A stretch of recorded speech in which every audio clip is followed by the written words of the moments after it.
Kita mulai ya. Oke, bismillahirrahmanirrahim. Assalamualaikum warahmatullahi wabarakatuh. Waalaikumsalam warahmatullahi wabarakatuh. Terima kasih yang sudah bergabung di tengah-tengah kita yang kami hormati Bapak Firdani Rianda. Kebetulan beliau adalah praktisi yang akan mengajar di mata kuliah kita pada semester ini ya teman-teman. Sebelum kita mulai, mungkin sedikit perkenalan Pak dari kami. Kami dari jurusan Teknologi Informasi Politeknik Negeri Jember. Di program studi D4 Teknik Informatika, Pak. Kami punya 4 prodi sih sebenarnya, ada D3 Manajemen Informatika, D3 Teknik Komputer, D4 Bisnis Digital, dan D4 Teknik Informatika. Lah, kebetulan Bapak berada di D4 Teknik Informatika. Mahasiswanya ada terdiri dari teman-teman yang reguler. Reguler itu ada 4 kelas, A, B, C, D, ya. Terus yang Bondowoso juga ada 2 kelas, AB dan internasional 1 kelas. Kalau di praktisi mengajar sih sebenarnya jatahnya untuk 50 mahasiswa, Pak, sebenarnya. Kalau di sistem, tapi karena sayang kalau kelas lain tidak diikutkan karena kan daring, di waktu weekend juga, jadi sekalian semuanya saya wajibkan ikut, Pak, untuk mengganti perkuliahan seperti itu. Nah, kebetulan mahasiswa yang bergabung ini eh, dari semester 5, Pak, semester 5, jadi sudah 2 tahun setengah kuliahnya ya, 2 tahun setengah kuliahnya. Di mata kuliah semester 5 ini ada 2 mata kuliah teori sistem cerdas yang kebetulan Bapak ampu nanti setelah UTS, dan mata kuliah workshop sistem cerdas yang kebetulan kemarin sudah dilaksanakan praktisi mengajar juga dengan praktisi yang lain seperti itu untuk perkenalan dari kami. Eh, untuk aturannya mungkin akan saya sampaikan ke teman-teman. Jadi teman-teman diharapkan yang pertama adalah on cam ya. Diharapkan on cam dan diwajibkan on cam ketika awal dan akhir saja karena dari praktisi mengajar membutuhkan screenshot ya teman-teman. Termasuk nanti Pak Firdani, saya, dan teman-teman semua yang mengikuti perkuliahan. Jadi di awal saja, mungkin 10 menit pertama, silakan on cam. Kalau memang kondisinya memungkinkan, ya silakan on cam. Diharapkan on cam sampai kuliahnya selesai. Dan 10 menit terakhir nanti silakan on cam lagi ya teman-teman untuk didokumentasikan ya. Nanti saya screenshot, nanti kami laporkan di website Kementerian Praktisi Mengajar seperti itu. Jadi monggo kalau teman-teman saat ini silahkan dipersiapkan bisa on cam ya teman-teman ya sambil menunggu. Aturan yang kedua nanti presensinya 2 kali ya Rek ya. Presensi yang pertama adalah untuk laporan ke Kementerian Praktisi Mengajar. Sudah saya mohon izin share screen ya. Sekalian saja saya tunjukkan. Nah, di e-learning JDI saya sudah men-set presensi ya teman-teman. Nah, presensi di minggu ke-9 silahkan mengisi ya. Nanti passwordnya akan saya berikan di di pertengahan ya, pertengahan sesi ya. Karena password untuk reguler, Bondowoso dan internasional bisa jadi berbeda ya teman-teman. Jadi tetap diikuti saja. Ini adalah presensi untuk rekap dosen dan praktisi eh, laporan ke website praktisi mengajar ya teman-teman. Tetap teman-teman ketika jamnya ya, kebetulan kan kuliahnya hari Senin untuk yang reguler di Jember ya. Hari Senin jam 7 sampai jam 9, Anda cukup datang saja ke kelas untuk presensi yang akan direkap untuk ke UPK ya. Karena di semester yang lalu saya berlakukan presensinya full absensi di e-learning ternyata tidak terekap oleh UPK dan akhirnya tidak bisa ikut ujian nanti. Nah, jadi memang dimohon ya teman-teman, dimohon berkenan untuk mengisi presensi 2 kali. Satu yang di e-learning ini untuk rekap dosen dan sekaligus untuk laporan ke praktisi mengajar. Presensi yang dari Police yang bentuknya kertas itu teman-teman isi di hari Senin ya. Hari Senin tidak ada kuliah karena kuliahnya sudah dialihkan di hari ini ya. Kalau Bondowoso insya Allah nanti saya isi hari Rabu ya teman-teman ya. Untuk memberikan presensi saja tidak ada kuliah seperti itu. Itu untuk aturan yang kedua. Jadi saya ulangi kembali bagi yang baru bergabung. mohon diwajibkan untuk on cam di 10 menit pertama saja karena akan kami take screenshot ya. Kami take screenshot untuk awal perkuliahan ya. Silakan diaktifkan ya kameranya. Terus yang kedua adalah presensi nanti 2 kali. Yang pertama ada di e-learning untuk rekap dosen dan untuk rekapitulasi dari dosen dan laporan ke praktisi mengajar. Untuk presensi dari Poliji sebagai syarat UAS, teman-teman datang saja waktu jadwalnya. Nanti akan saya berikan presensi dalam bentuk kertas ya teman-teman. Oke, itu yang kedua. Yang ketiga, teman-teman biasanya standarnya webinar ya. Silahkan di mute ya teman-teman. Ketika kalau teman-teman ada pertanyaan, silahkan raise hand atau langsung unmute saja, atau bisa langsung ditulis di kolom chat ya teman-teman. Terus mungkin itu saja mungkin ya. Terus untuk penamaan silahkan diawali dengan golongan, misalnya golongan B namanya saja ya. Jadi untuk naming di Zoom diawali dengan golongan, misalnya golongan B terus namanya ya teman-teman. Oke. Oke, halaman 1 sudah penuh. Saya akan screenshot 1, 2, 3 ya teman-teman. Halaman kedua sekarang masih separuh yang baru on cam. Akan saya screenshot 1, 2, 3. Oke, saya ulangi halaman yang kedua. Halaman kedua sudah mulai penuh. 1, 2, 3 ya. Halaman ketiga ini kosong ya. Belum bisa on cam, nggak apa-apa. Sudah saya screenshot kelihatan namanya saja. Oke, terima kasih teman-teman. Eh, kalau memang dimungkinkan untuk on cam, silahkan lanjutkan dengan on cam ya. Oke, baik itu tadi persiapan untuk kuliahnya. Eh,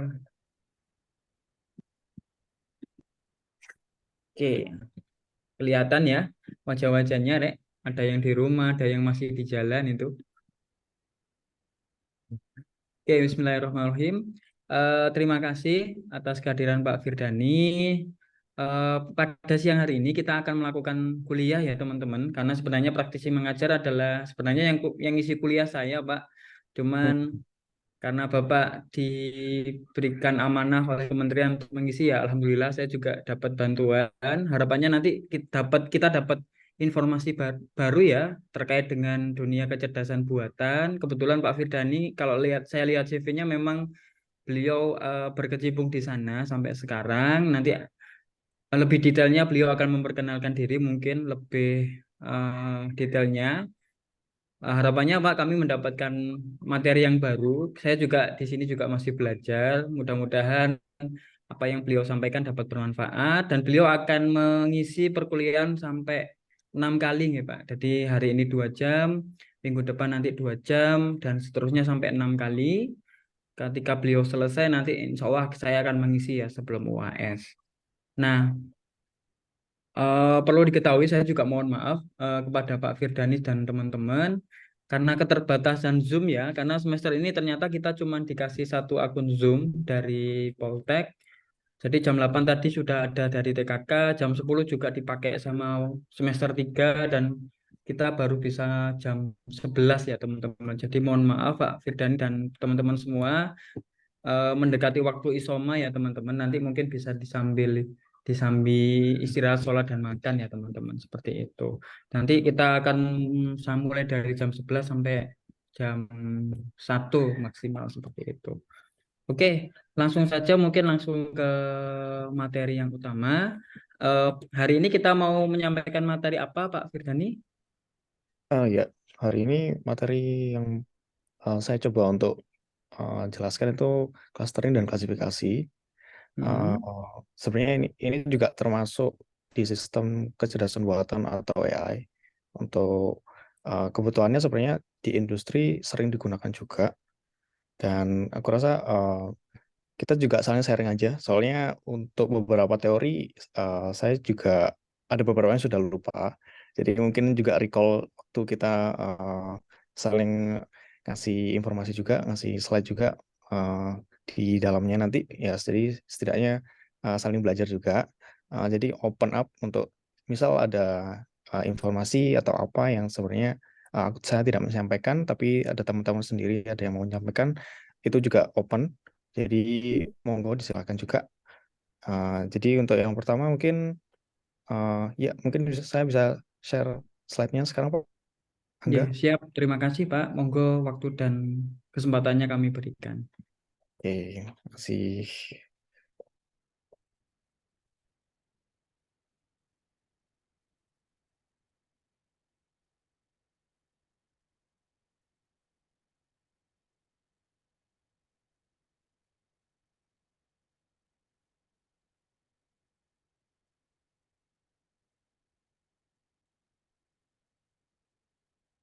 Oh, belum bisa ya, Pak. Mohon maaf, saya jadikan co-host dulu, nggih. Oh, oke, oke. Ya, sebentar. Oh ya, dari admin ya. Mohon maaf, kurang persiapan. Oke,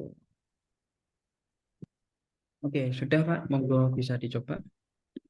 Oke, oke, sudah kelihatan Pak. Belum? Oh ya, sudah sekarang. Oke, oke, sampun kelihatan.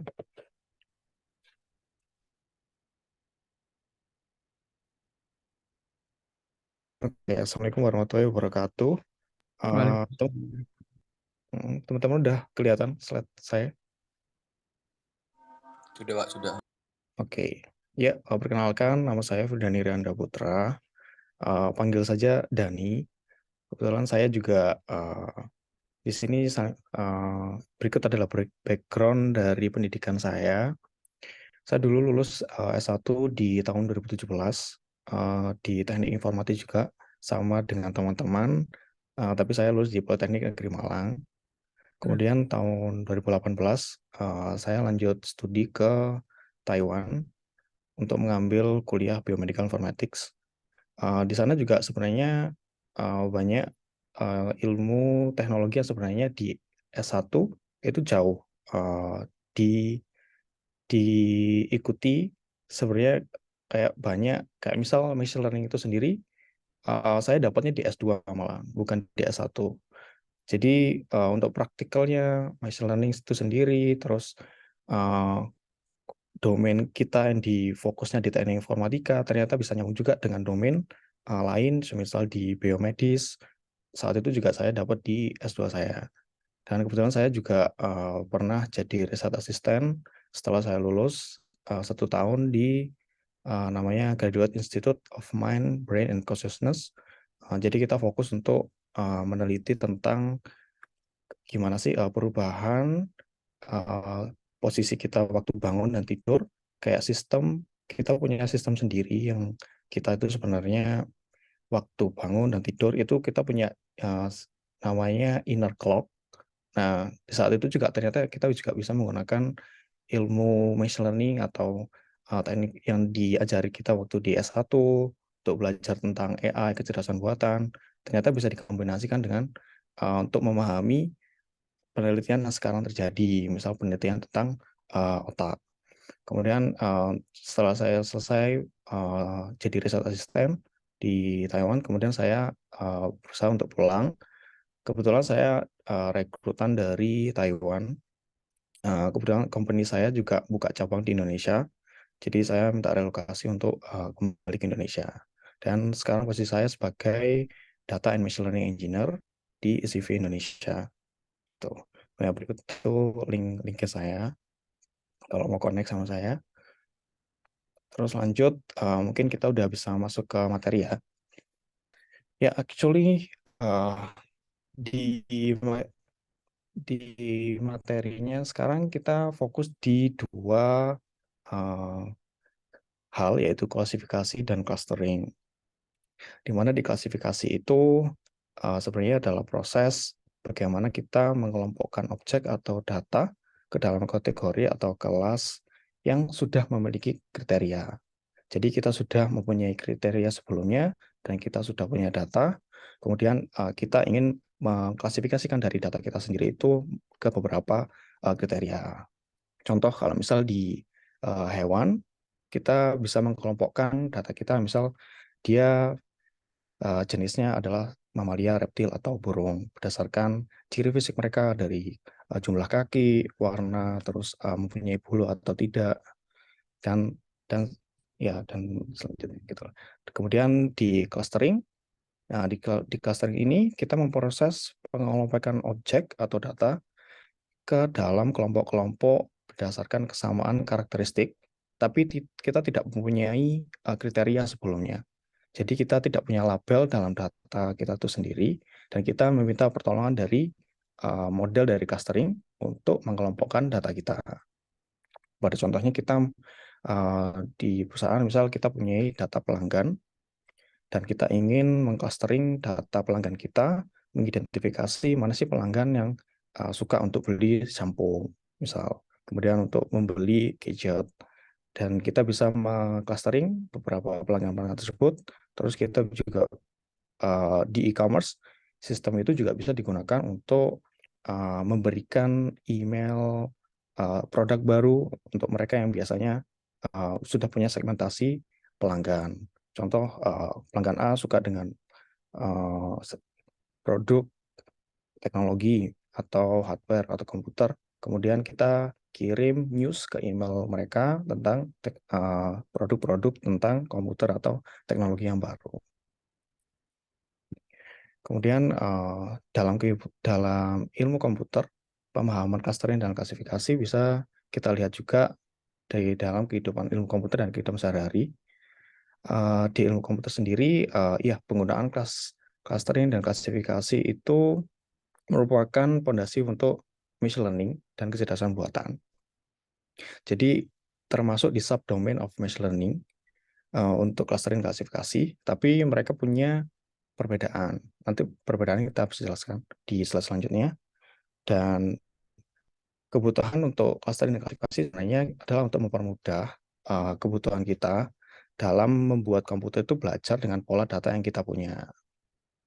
Nah, contoh pada kehidupan sehari-hari di e-commerce, kita mencoba untuk merekomendasikan produk seperti yang saya jelaskan tadi. Kemudian dalam analisis pasar, kita juga mengetahui profil pelanggan untuk mengembangkan strategi pemasaran.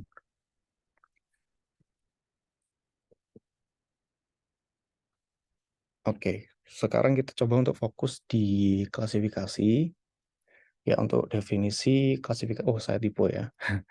So, di definisi klasifikasi ini, kita punya proses untuk mengelompokkan objek atau data ke dalam kategori dan berdasarkan ciri-ciri atau atribut yang serupa. Dalam konteks ini, kita dapat memahami dan mengidentifikasi pola dalam data yang pada kuncinya di klasifikasi itu datanya. Kita udah dikasih label atau kategori. Kemudian dia masuk ke dalam dimensional learning itu sendiri, kita punya dua subdomain, namanya supervised learning sama unsupervised learning. Untuk klasifikasi, itu masuk dalam supervised learning, yang artiannya kita sudah punya knowledge gimana data itu ingin jadi output seperti apa, kita sudah punya kategori lah istilahnya. Di kategori itu nanti kita tinggal menyuruh metode diklasifikasi untuk mengikuti output dari data kita yang punya. Misal saya punya inputan bahwa data saya punya kategori A dan B, dan kemudian saya minta untuk model machine learning untuk melakukan training agar sesuai dengan kategori yang saya minta, mempunyai kategori A dan B. Nah, seperti berikut. Kemudian di dalam sehari-hari juga seperti yang saya jelaskan tadi, itu bisa untuk mengklasifikasi, contohnya dalam biologi untuk morfologi atau ke kebutuhan fisik ya. Kita bisa lihat dari fisik dari sebuah hewan contohnya, dan di genetik seperti penggunaannya dalam mengklasifikasikan perbedaan DNA. Kemudian dalam teknologi, hal itu juga dapat untuk melakukan pencarian online. Misal untuk mencari, sorry, Untuk pencarian online, misal untuk memahami resep makanan. Kita ingin menyaring hasil pencarian ke dalam kategori seperti ada makanan pembuka, hidangan utama, atau pencuci mulut. Kemudian berikut contoh dari klasifikasi. Kalau dalam penilaian skor sekarang kita punya misal nilai A, B, C, D, E, F gitu. Kemudian dipahami bahwa tersebut bisa diterjemahkan ke dalam angka, misal jika nilai lebih dari 90 merupakan mendapatkan grade A. Jika nilainya 80 sampai 90 menjadi grade B. Itu salah satu dari klasifikasi. Contoh lagi untuk di computer vision, gimana kita mau lihat suatu teks, kemudian semisal kita punya gambar sebuah teks, kemudian kita bentuk dari gambar itu untuk memahami apakah teks itu mempunyai informasi, mempunyai abjad apa gitu. Nah, contoh tersebut juga bisa dimasukkan dalam klasifikasi. Kalau di sekarang model yang biasanya ngetren untuk computer vision convolutional neural network CNN. Jadi dia bentuknya sama. Dia ingin memecah dari sebuah gambar yang besar, kita zoom sampai ke detail banget tuh, sampai melihat bahwa oh, dari filtering sebuah gambar yang besar, kita pecah-pecah, kita segmentasi per 3 pixel, 3 kali 3 pixel seumpama. Kemudian kita mencoba untuk mengidentifikasi, oh di dalam 3 pixel kali 3 pixel itu terdapat abjad apa. Contohnya seperti ini. Kemudian dalam langkah-langkah untuk melakukan proses klasifikasi, kita dapat mempunyai 5 proses. Yang pertama, melakukan pengumpulan atau collecting data. Nah, untuk langkah awal ini, kita mencoba untuk mencari data yang relevan untuk case kita, atau yang mau melakukan analisis. Ya, data ini juga bisa dalam bentuknya teks, dalam gambar, suara, atau jenis bentuk data lainnya. Kemudian untuk langkah selanjutnya, setelah kita mengumpulkan data, kita akan melakukan pre-processing. Nah, di sini tujuan dari pre-processing adalah untuk membersihkan, untuk menghilangkan data yang tidak relevan dengan use case kita, terus mengubah ke format yang mudah untuk dianalisis, atau juga bisa digunakan kita bentuk data tersebut agar bisa fit dengan model klasifikasi kita. Contoh misal untuk data yang menggunakan neural network, biasanya format data yang dibutuhkan adalah teks. Jadi semisal kita punya data seperti suara atau gambar, kita harus convert data tersebut ke dalam bentuk teks. Lalu langkah-langkah selanjutnya, setelah data sudah siap, sudah dibentuk dalam satu format yang bisa digunakan untuk model, untuk menjalankan proses training. Nah, di sini kita harus memilih modelnya juga. Model di sini hampir sama seperti machine learning di supervised learning. Sebab supervised learning ada beberapa metode yang bisa digunakan. Contohnya decision tree, naive Bayes, and superfactor machine. Dan ini tergantung seberapa kompleks. Kompleks di sini adalah misal kita punya sekitar 100 kolom dalam data kita itu sendiri.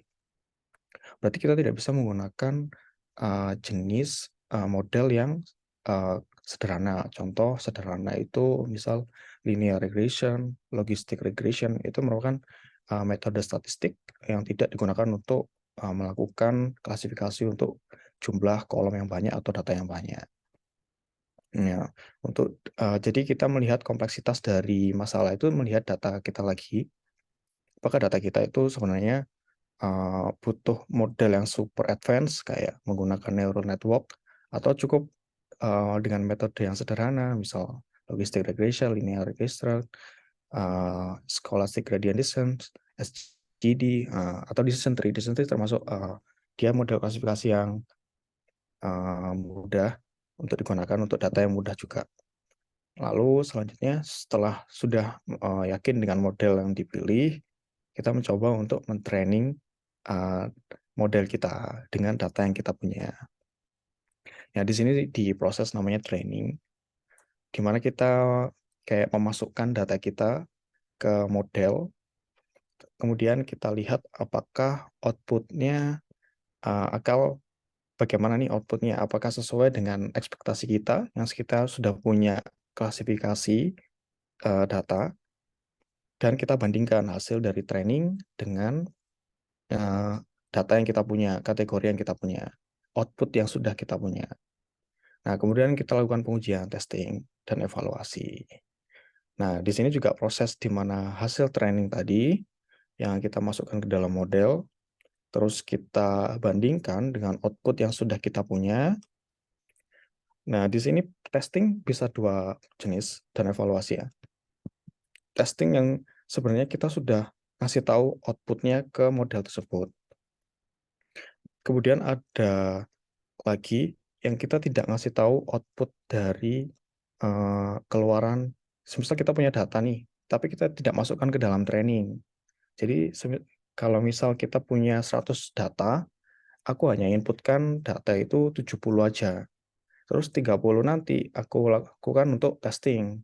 Misal dia mendapatkan performa bagus atau enggak jika kita tidak ngasih tahu 30 data tadi. Jadi hal itu bisa digunakan, jadi model kita itu tidak hanya bisa menyelesaikan data 70 tadi, tapi ternyata data 30 di luar dari data yang kita inputkan, model kita itu bisa apa enggak. Gitu. Nah, di sini juga jadi penentuan keakuratan dari model kita sendiri dan jadi bahan evaluasi. Misal ternyata performance model kita buruk, kita bisa lakukan tuning atau mengganti lagi model yang sekiranya bisa sesuai dengan jenis data kita. Kemudian nomor 3, lebih spesifik ke model klasifikasi. Ada beberapa poin di mana untuk memilih model klasifikasi atau model machine learning ya, untuk classification itu ada beberapa kriteria. Salah satunya adalah tipe data. Dia jenisnya numerik, categorical text, kemudian ukuran data, jumlah datanya besar atau kecil, kemudian kompleksitas masalah, apakah masalahnya linear atau non-linear, apakah ada pola kompleks dalam data, kemudian apakah model tersebut diperlukan untuk kita interpretasikan. Misal kita butuh untuk mengexplain model kita ini ke orang lain. Ya, jadi kita perlu model yang bisa mengeksplain hal itu. Contoh model yang dapat melakukan interpretabilitas model itu seperti decision tree sama random forest. Ya, jadi kita kayak bisa melihat bagaimana proses si dua model ini dalam menentukan kriteria-kriteria. Jadi kita tahu prosesnya di dalamnya. Dengan bahasa bukan bahasa matematika tapi bahasa manusia sebetulnya. Kemudian scalability. Nah, di sini kebutuhan scalability adalah jika dataset kita itu growing atau terus-menerus naik, kemudian kadang bisa turun.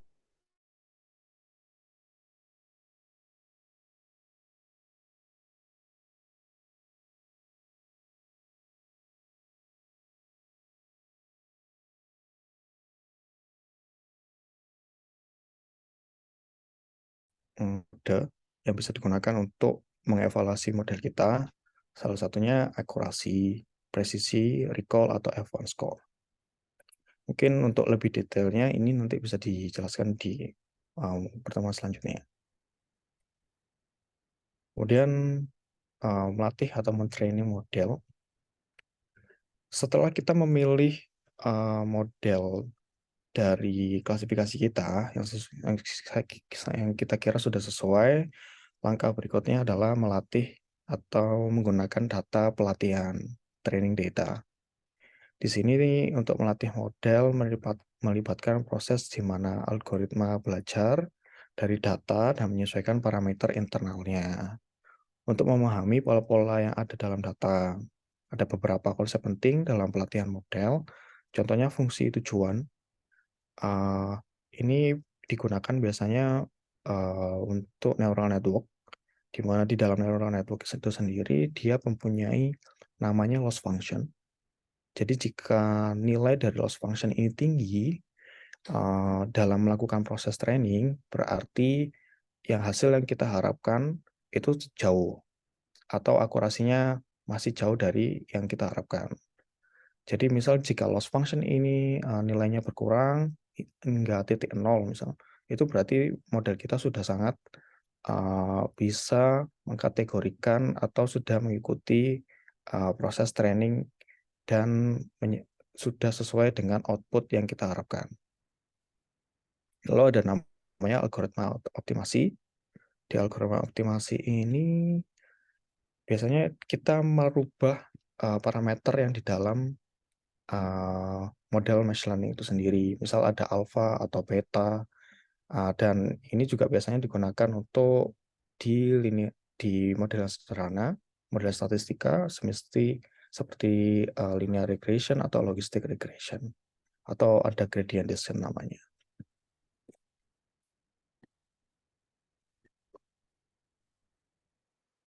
Kemudian untuk melakukan pengujian dan evaluasi model, di sini kita ingin mengevaluasi mengetahui performance dari model kita itu sendiri, apakah model kita ada ingin untuk memperbaiki di mana nih di setiap model evaluasi ini kita punya tujuan yang bisa melihat bahwa performance model kita itu sudah benar-benar harapan kita sesuai dengan harapan kita atau enggak. Contoh pertama adalah akurasi. Sebenarnya ini kita ingin mengetahui seberapa banyak, misal kita punya 100 data, kemudian seberapa banyak si model kita yang punya untuk melakukan klasifikasi itu dapat memprediksi bahwa itu benar. Misal dalam 100 data, 70 benar, 30 salah. Nah, dia masuk dalam akurasinya adalah 70%. Lalu ada presisi dan recall. Presisi ini sebenarnya mengukur seberapa banyak dari yang diprediksi itu sebagai positif. Artiannya, misal dalam 100 data tadi, kita punya dua kategori, positif dan negatif. Kemudian di dua kategori ini, saya punya 70 itu benar-benar positif, yang 30 benar-benar negatif. Jadi namanya true positif sama true negatif. Nah, di true positif ini ternyata model saya ternyata memprediksi 80 itu true positif. Padahal di data saya yang saya inputkan, saya hanya mempunyai 70 true positif. Jadi ada 10 true positif tambahan atau salah. Nah, di situ dihitung dalam penggunaan presisi. Kemudian recall, dan dia juga hampir sama dengan presisi, hanya saja dia mengukur dengan jumlah data, misal data 100. Kemudian jumlah positif, true positifnya 70, tapi yang berhasil diidentifikasi kan 80, kelebihan 10. Nah, dia menghitungnya berarti hanya 60 yang terhitung benar, karena 10 tadi ternyata salah.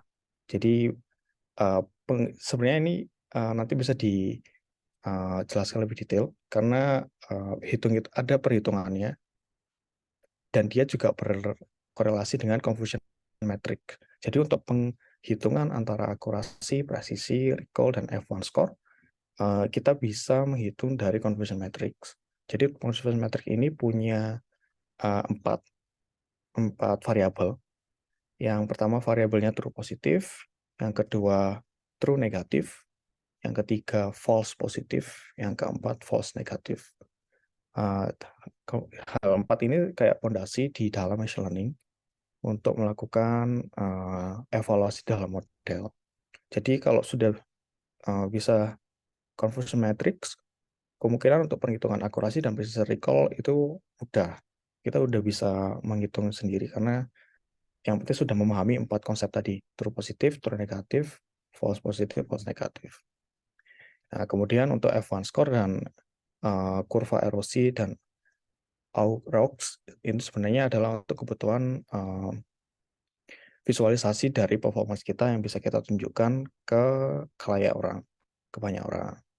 Nah, untuk F1 score ini kayak rata-rata dari perhitungan presiden recall dan kurva ROC memahami, semisal kita punya 5 kelas atau 5 kategori, terus kita dapat memvisualisasikan 5 kategori tersebut sudah sejauh mana akurasi atau recall dari setiap kategori yang kita punya.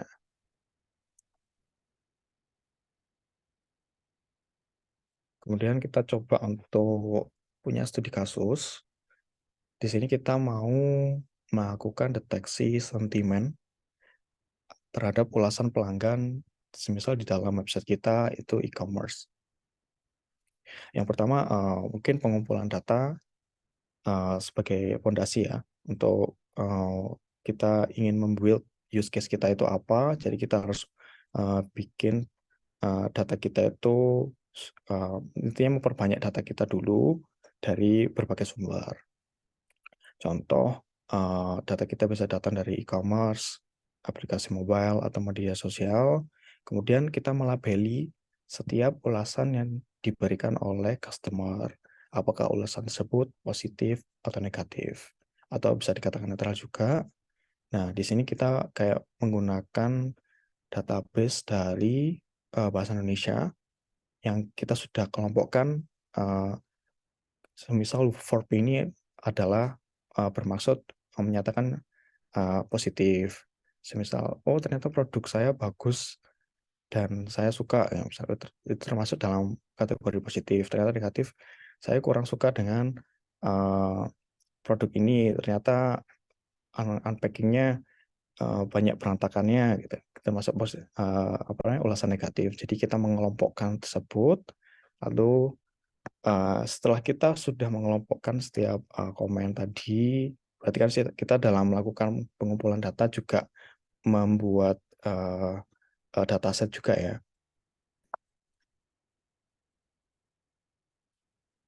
Kemudian setelah itu bisa melakukan persiapan data setelah mengumpulkan dari berbagai sumber tadi. Kemudian kita mencoba untuk membersihkan data yang kita punya. Misal ada penggunaan tanda baca yang seharusnya tidak ada di dalam teks, misal menggunakan tanda seru atau titiknya pakai titik 5 kali atau koma 5 kali gitu. Terus pakai huruf kapital A besar, B kecil, C besar gitu ya. Kayak anak zaman dulu gitu. Kemudian ada kata-kata yang tidak umum, kayak punya makna khusus, kayak slang gitu ya. Kemudian ada oh ya, setelah kita membersihkan data itu menjadi bahasa Indonesia yang baik, kata bahasa Indonesia yang baik, kemudian kita rubah si kata-kata tersebut di-encode menjadi number, menjadi numerik. Nah, di sini kita bisa menggunakan metode yang dinamakan TF-IDF. Jadi, kita punya dataset nih dari beberapa ulasan tersebut, ternyata menggunakan produk itu mencapai 70% kosakata dari total semua kosakata yang kita punya di dalam dataset. Nah, itu salah satu perhitungan namanya term frequency di dalam dokumen atau di dalam dataset juga bisa.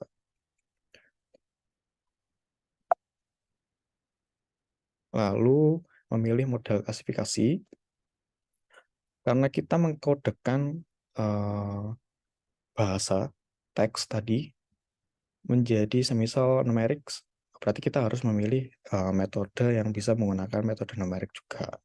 Salah satu metode numerik yang bisa digunakan dalam penggunaan klasifikasi teks dalam TF-IDF tadi, contohnya adalah naive Bayes dan SVM, Super Vector Machine. Dan neural networks juga bisa, karena kita sudah mengconvert data teks kita tadi menjadi angka. Nah, di saat itu juga neural network juga bisa digunakan.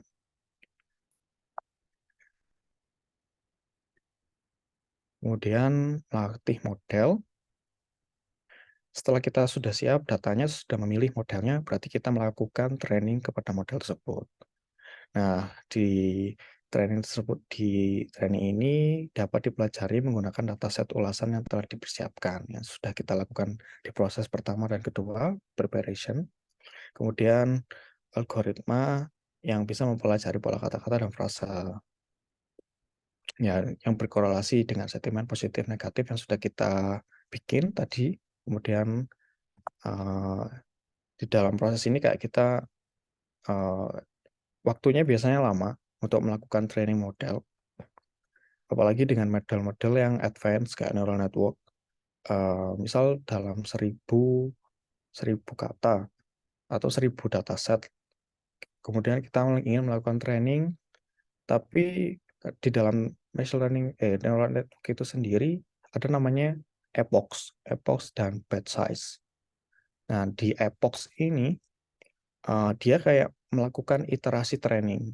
Jadi misal kita nggak hanya satu kali training, jadi 1000 data langsung aku training sekali doang. Nah, di dalam machine learning dia bisa melakukan iterasi training di epochs ini. Nah, untuk mencari loss function yang paling kecil, misal kita setting parameternya di dalam model neural network epoch 100, itu berarti si model machine learning itu akan melakukan 100 kali training dengan 1000 data itu. Dan nanti biasanya ada kurva yang menunjukkan loss function. Jika loss functionnya kita lihat di setiap epoch, loss functionnya yang pertama mungkin di angka 50. Kemudian epoch selanjutnya angka itu turun menjadi 40. Oh, berarti ada optimasi dari kita melakukan running iterasi training epoch itu sendiri. Tapi semisal kita sudah mencapai 20 epochs, loss function tersebut tidak berkurang lagi, misal stuck di angka 0,5 gitu. Kemudian di training epoch 30, 40, 50 cuma naik turun aja 0,4, 0,5, 0,4. Oh, berarti kita sudah tahu optimasi model kita bahwa kita cukup melakukan training dengan parameter epoch 20. Itu salah satu contoh di neural network, dan proses ini kayak berulang di training, sorry, di proses pertama preparation data, terus memilih model, kemudian mentraining model, evaluation, itu iterasi terus prosesnya sampai menemukan sudah dirasa bahwa performanya udah pas, baru kita berhenti melakukan proses tersebut. Jadi bukan kayak metode waterfall kalau di software engineer, bahwa kalau kita sudah mendefine dari awal, kemudian kalau sudah mencapai titik akhir atau evaluasi sudah berhenti prosesnya. Kalau di klasifikasi atau machine learning, kita nggak bisa kayak gitu. Kita harus melakukan iterasi lagi, ngambil data lagi, terus tuning model lagi, training model lagi, terus melakukan pengujian lagi, gitu. Nah, kemudian ya setelah kita mentraining data, kita akan melakukan pengujian atau evaluasi model. Nah, di sini model diuji menggunakan dataset yang tidak pernah di-training sebelumnya. Yang seperti saya bilang tadi, misal saya punya data 100, kemudian 70 data saya training, 30 tidak saya training, maka disinilah proses evaluasi itu dijalankan. Jadi kita akan melakukan testing output dari model kita yang kita punya dengan 30 data yang tidak kita lakukan training. Bagaimana sih outputnya? Dan kita lihat lagi evaluasi matriksnya, metode yang bisa digunakan seperti akurasi, presisi, recall, dan F1 score.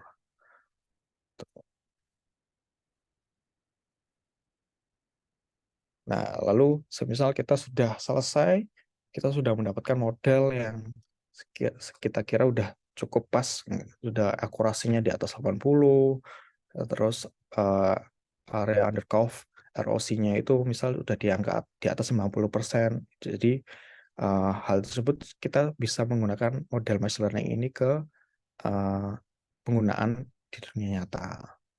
Misal, ya di sini pada contoh use case kita menggunakan ulasan positif dan negatif. Jadi kita bisa taruh model ini mungkin di cloud, lalu ketika data atau ada ulasan yang datang, kita bikin prosesnya untuk melewati model yang kita udah punya, yang sudah kita deploy, kemudian outputnya kita bisa simpan sebagai data data kita sendiri, sebagai analisis kita sendiri.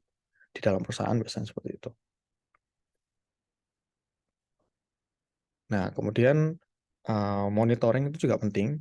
Kalau data kita sudah kita deploy, nah di monitoring ini kayak kita melihat apakah performance dari model kita itu menurun atau enggak.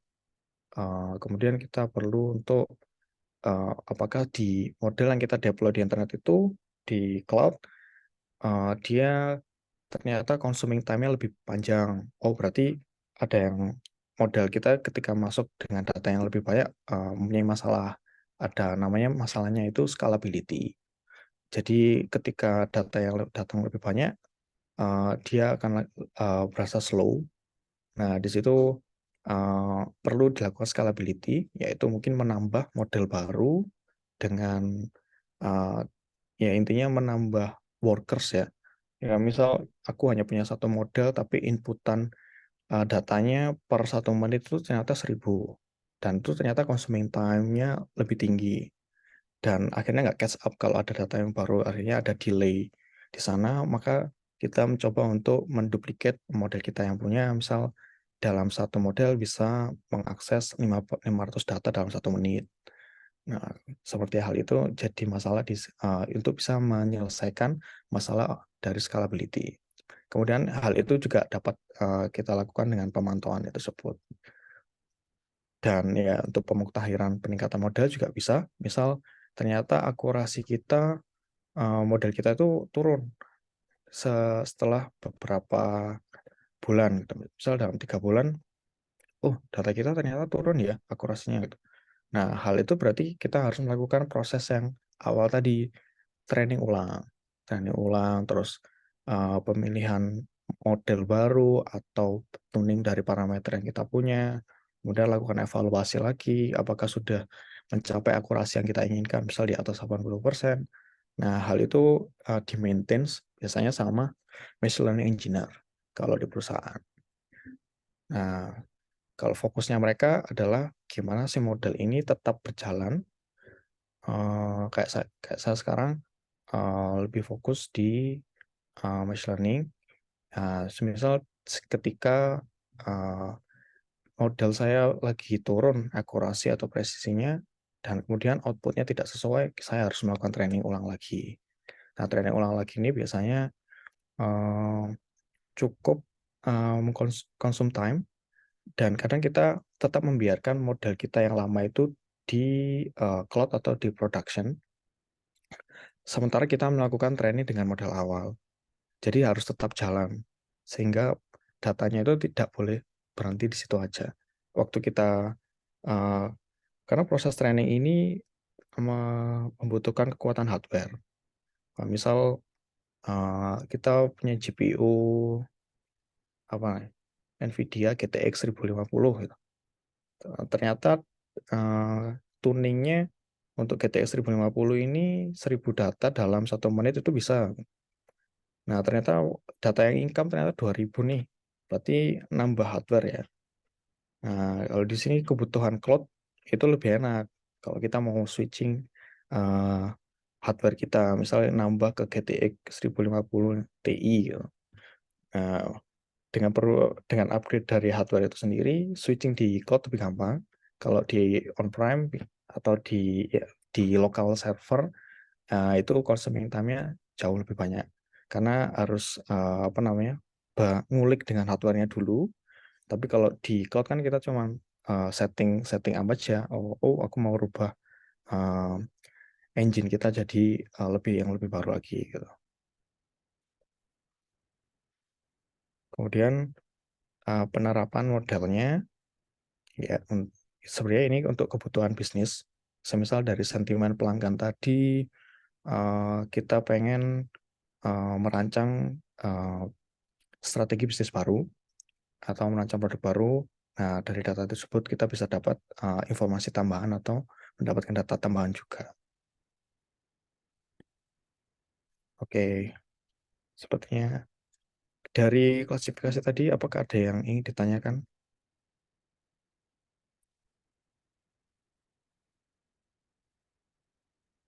Oke, silahkan teman-teman kalau ada pertanyaan bisa disampaikan ya. Boleh raise hand, boleh pakai kolom chat ya. Kalau kelas yang kemarin baru bertanya kalau saya buatkan slide ya, tapi belum belum nanti saya buatkan. Oke, Pak. Oke, baik. Ya, saya juga masih awal, jadi eh, ya mungkin nanti ada improvisasi untuk apa namanya? Ada pertanyaan kecil-kecilan aja ya untuk merecall materi yang udah disampaikan. Oke. Teman-teman, kalau ada pertanyaan, mumpung materinya menarik ini, klasifikasi, dan juga tadi ada studi kasus sedikit. Biasanya kalau teman-teman semester 6 itu sempro, ini mayoritas arahnya ke analisis sentimen. Mumpung ada Bapak Dani yang kebetulan mungkin tiap hari bersentuhan dengan analisis sentimen ya. Hmm. Iya, Pak. Ya, ini salah satu contoh aja. Oke, silakan. Eh, ya, sepertinya belum, Pak. Monggo kalau mau dilanjutkan dulu. Oke, baik. Oh iya, mungkin lanjut ke clustering ya. Oh, ada Pak, ada yang baru masuk satu Pak. Izin bertanya, kapan kita cocok menentukan metode menggunakan metode clustering atau classification, Pak? Dari Oke, Tajud Zamzami. oke. Baiknya dijelaskan dulu clusteringnya atau mau dijawab dulu? Kalau kalau dari saya, perbedaan clustering sama klasifikasi ini, kalau klasifikasi kita sudah tahu outputnya itu seperti apa. Kita sudah punya kategori A, B, C, D gitu. Kategori kayak misalnya di sentimen analisis tadi itu kita sudah tahu positif sama negatifnya itu apa sih uh, kata-katanya gitu. Nah, itu masuk di metode klasifikasi. Nah, kalau di clustering, kita benar-benar nggak tahu outputnya itu apa. Intinya saya punya data, nah data ini butuh dikelompokkan, tapi saya nggak tahu nih uh, pengelompokannya kayak gimana gitu. Jadi kita mencari pola atau pattern di data kita. Nah, itu dia masuk dalam clustering. Nah, kalau di klasifikasi, itu tentang gimana model kita itu bisa memprediksi data baru. Lebih ke fokusnya kita melakukan proses training tadi, evaluasi, kemudian jika ternyata dengan dataset ini bisa mendapatkan akurasi bagus, gimana nih dengan data yang lain gitu. Nah, kita cari outputnya juga, eh, apakah data tersebut eh, bisa nggak sih kalau dengan aku hanya mentraining dengan data sekian, ternyata aku bisa memprediksi eh, di data yang lain gitu. Nah, kalau di clustering, kita hanya ingin mengelompokkan. Misal, contohnya seperti ini. Kita ada punya data, terus kita coba divisualisasikan pakai scatter plot gitu ya. Di, nah, kemudian misal sudah kelihatan nih ada pengelompokan gitu. Nah, pengelompokan ini biasanya kita cari ya di clustering. Jadi dia akan mengelompokkan ini kelompok A, ini kelompok B, ini kelompok C. Terus nanti kita bisa lihat, oh apa sih yang membuat mereka itu berkelompok seperti ini gitu. Jadi mencari pengelompokan kalau di clustering.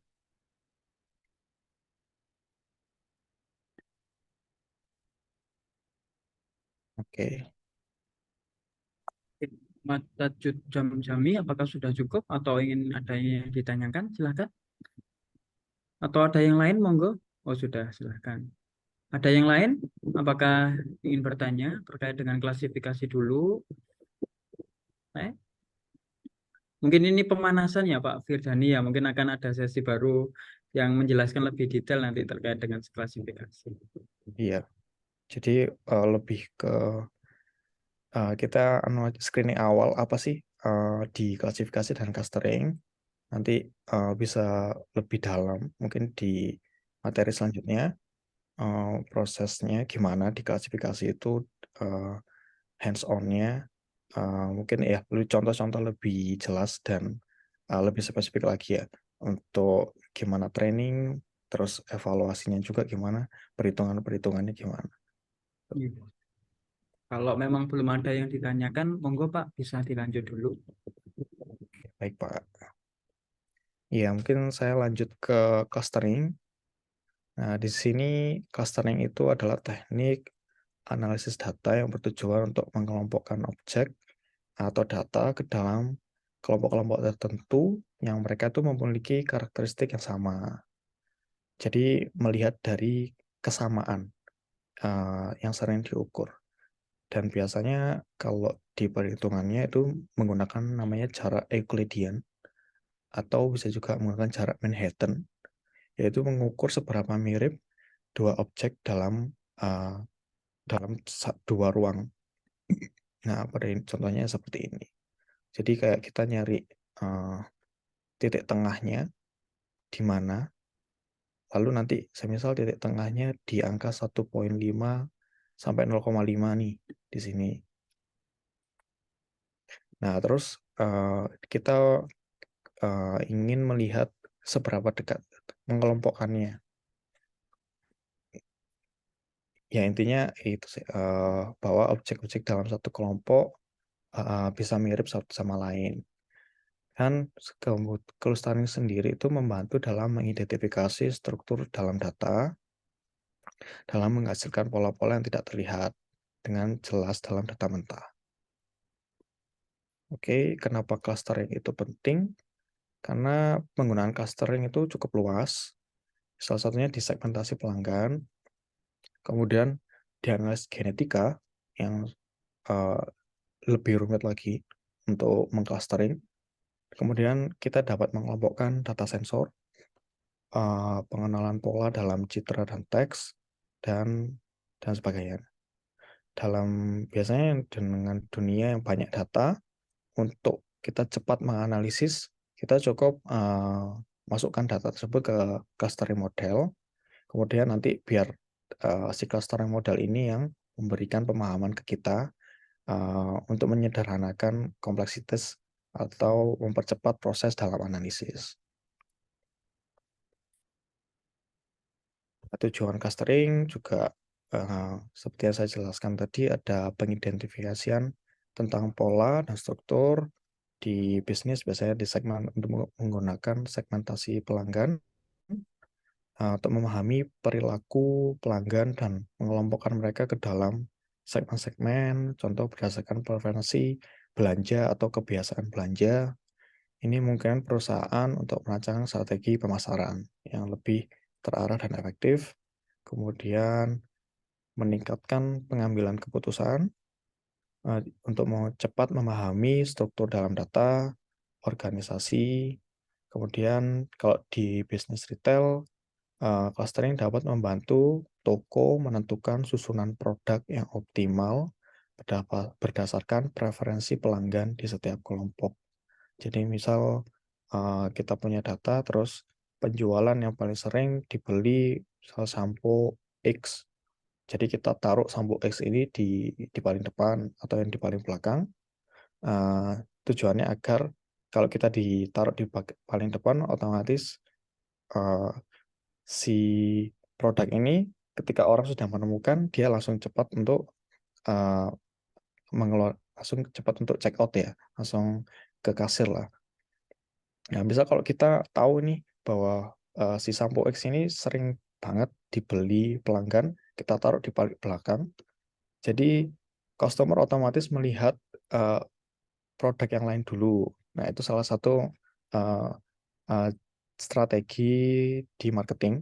Jadi untuk agar si pelanggan itu sendiri tidak hanya melihat satu produk, tapi lebih banyak melihat produk waktu menentukan pembelian. Kemudian di analisis genetika dan biomorfetika, itu biasanya ya untuk mengetahui karakteristik genetik, membantu dalam pemahaman misal hubungan antar spesies atau relasi antara DNA satu atau DNA yang lainnya. Kemudian bisa dilakukan untuk optimasi layanan dan operasi. Contoh dalam industri biasanya untuk mengoptimalkan penyediaan layanan. Contohnya dalam logistik, clustering membantu dalam merencanakan rute pengiriman. Kemudian untuk mencari efisiensi dalam mengelompokkan tujuan pengiriman yang paling dekat. Jadi mengelompokkan untuk agar dalam satu kali jalan logistik tersebut sudah mencapai beberapa tempat dalam satu tujuan gitu ya. Sekali jalan udah langsung dapat banyak gitu loh. Kemudian bagaimana langkah-langkah dalam melakukan clustering? Salah satunya pemilihan jumlah cluster. Misal kita sudah punya data tapi kita hanya ingin membuat 2 cluster saja atau hanya ingin membuat 3 cluster saja. Nah, tersebut kadang bisa dipilih dengan beberapa metode ini. Ada elbow method, di sini digunakan untuk melihat di mana grafiknya jumlah cluster, terus akan membentuk siku untuk menentukan jumlah cluster yang optimal. Ya, untuk lebih detailnya mungkin nanti ya. Kemudian silhouette method, ini menggunakan skor silhouette untuk menentukan jumlah cluster yang memberikan pembagian yang paling jelas. Kemudian ada David Bolden Index juga. Kemudian pemilihan metode clustering yang paling sering digunakan di penggunaan clustering itu memakai metode K-means. Ya, di sini K-means itu membagi data ke dalam cluster dengan pusat terdekat. Nah, kita sekarang sudah punya 2X, yang satu X warna merah dan satu X warna biru. Nah, di sini kita menaruh titik tengah. Titik tengah tersebut namanya X tadi. Nah, X ini kita lihat kita pengen punya dua titik data yang terdekat dari X itu. Nah, terus di sini bisa dilihat bahwa yang paling dekat setiap 2 titik itu bisa dilihat dari sebelah kiri dan sebelah kanan. Jadi nggak mungkin ada X warna biru yang mendekati di X warna merah, karena di sini kita terlihat jelas bahwa jaraknya cukup jauh. Nah, maka dari itu, misal kita menambah K-means-nya itu misal 8 gitu. Berarti dia akan melihat 8 titik terdekat dari X, titik sentral tadi. Nah, dengan hal itu mungkin yang dari grafik kita yang kita lihat ini, mungkin ada beberapa grafik yang dengan warna merah, dot warna merah, ternyata ada yang mendekati ke grafik yang warna biru atau di X biru. Karena kita punya K-means-nya itu banyak. Karena menggunakan K sama dengan 8, berarti menggunakan 8 titik terdekat. Pada contohnya kayak gini, kita punya 3 titik warna yang pengen kita clustering. Yang satu pertama warna biru, yang kedua warna hijau, yang ketiga warna merah. Kemudian dia warna biru pasti melihat neighbor-nya ya, tetangganya. Mana sih yang paling dekat gitu. Contoh di sini kita cuma pakai satu aja lah. Satu yang paling dekat ternyata ke sini. Terus yang satu lagi yang dekat dari titik selanjutnya ternyata ya pindah ke kanan sedikit. Nah, kemudian di sini keluar lagi nih titik warna biru baru. Nah, yang hitam ini adalah titik tengah yang kayak sama dengan X yang saya jelaskan tadi. Jadi akan sama juga dengan hijau. Nanti kita akan tahu titik tengahnya di sini juga. Kita menaruh titik tengahnya di sini. Kemudian dia juga akan mengikuti prosesnya seperti ini. Terus sampai ini kayak melakukan iterasi tadi.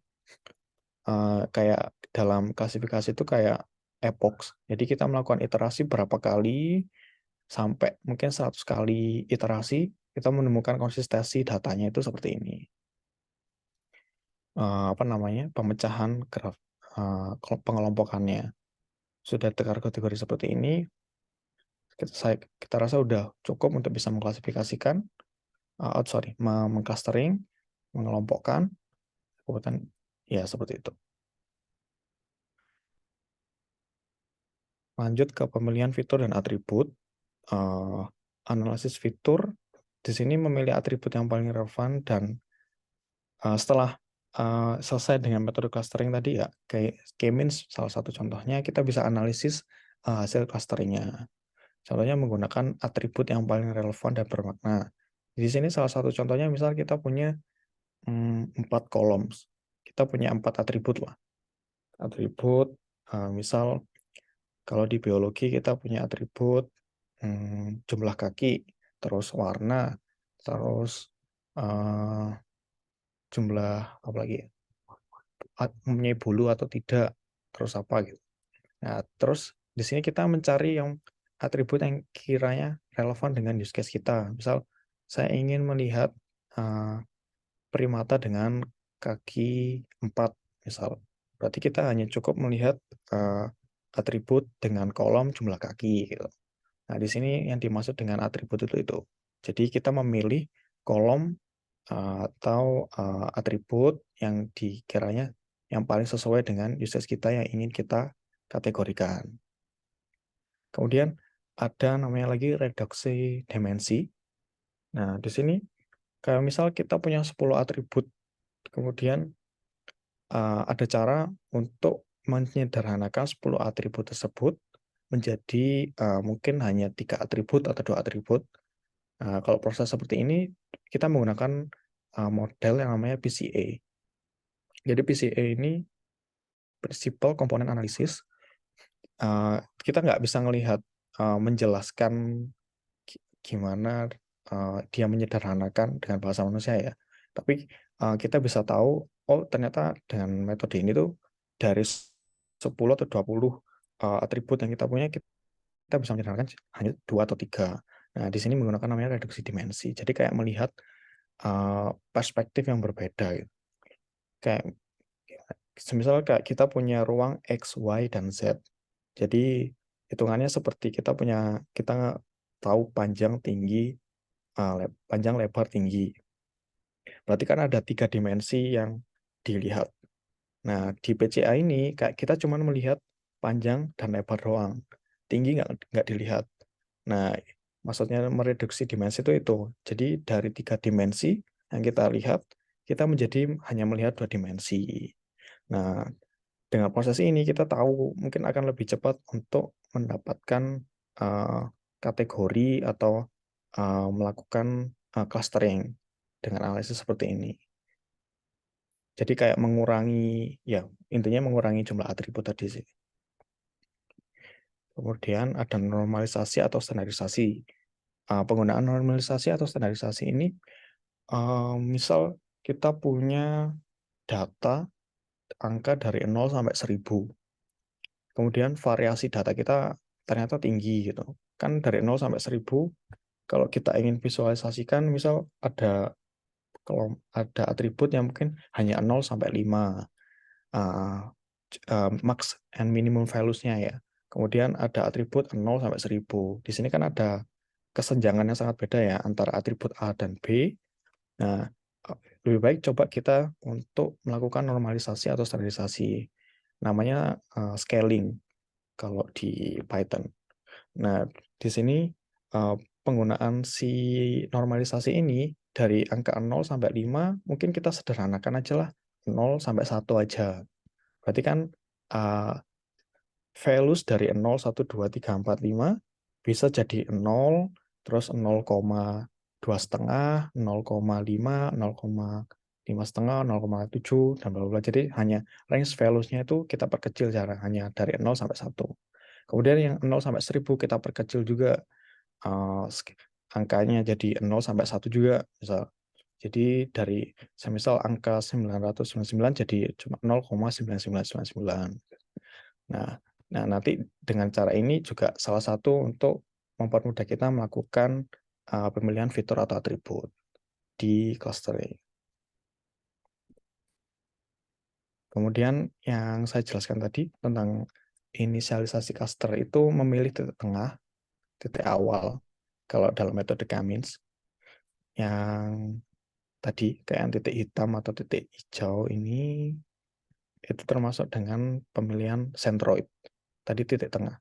Nah, kalau titik tengah ini kita bisa modif dengan keinginan kita sendiri kalau kita sudah bisa memvisualisasikan datanya.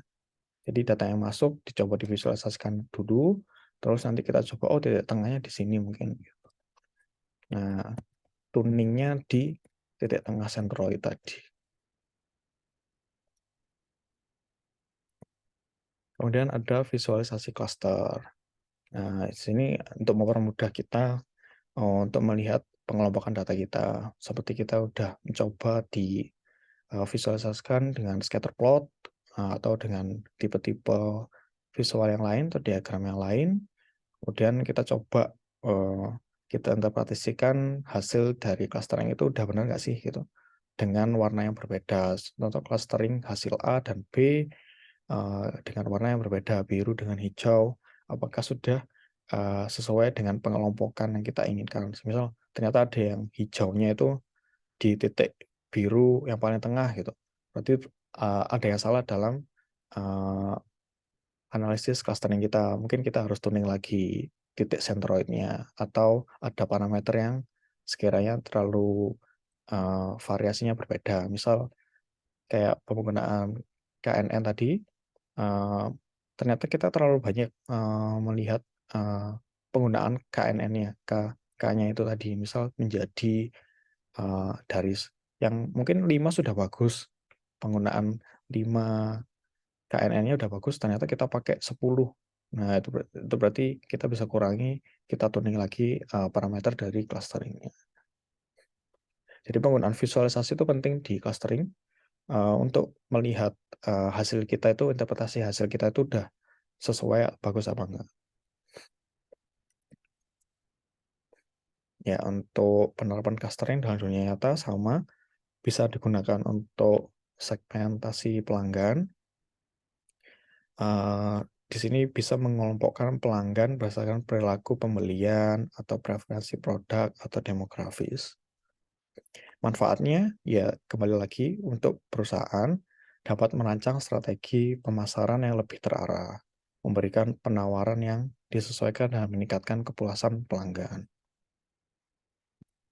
Kemudian dalam pengelompokan data sensor, contoh di sini kita mengelompokkan data sensor dari perangkat IoT atau sistem pemantauan untuk memahami pola-pola yang mungkin menunjukkan masalah atau perubahan.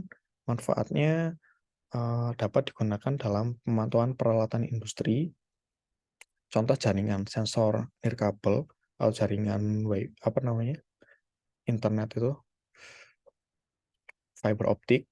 Nah, contoh di sini juga kita bisa memanfaatkan data sensor ini untuk memvisualisasikan di mana titik-titik mungkin speednya berkurang di titik mana. Salah satunya kita bisa melakukan clustering hal ini juga. Dan atau pendeteksian infrastruktur kota pintar, smart city, untuk melihat anomali atau keadaan yang mendesak. Misal sekarang kita kalau di Jakarta sensor air quality itu sekarang sudah banyak. Misal kita melihat anomali di satu titik, dia air quality-nya untuk PM2,5-nya mungkin di atas 150.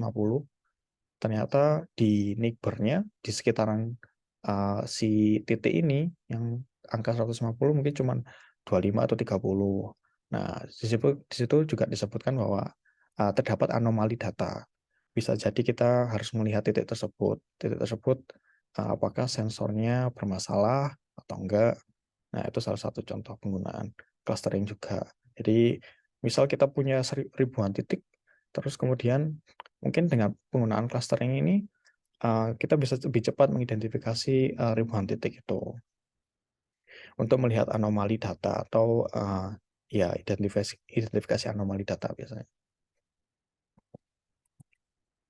Kemudian kalau di medis, biasanya penggunaannya digunakan untuk pemindaian MRI atau CT scan untuk berdasarkan ciri-ciri visual ya.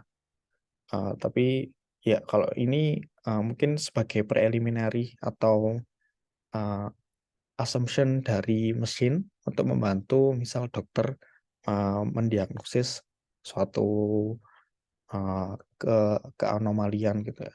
Di dalam misal di MRI kita punya data rongsen paru-paru.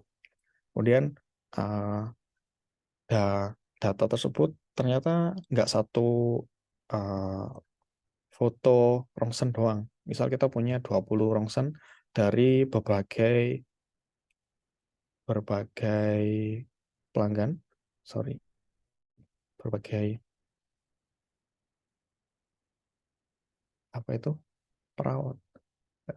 Ya, jadi dalam berbagai pasien, ya, dalam berbagai pasien ternyata dalam 20 pasien kita punya 20 data rongsen.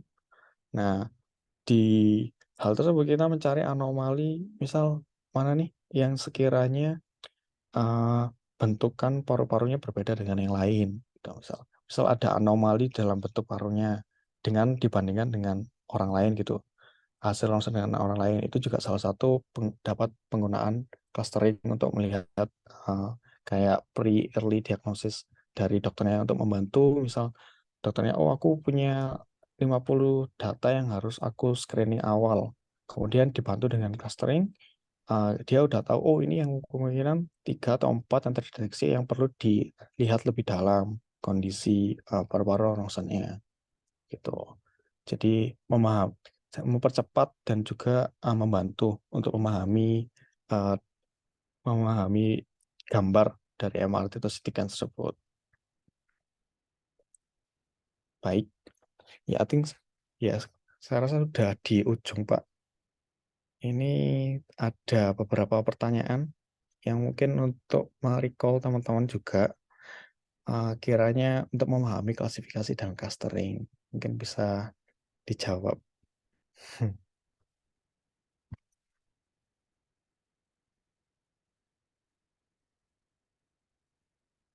Ya, oke. Di sini ada yang berani untuk menjawab salah satu perbedaan antara klasifikasi dan clustering.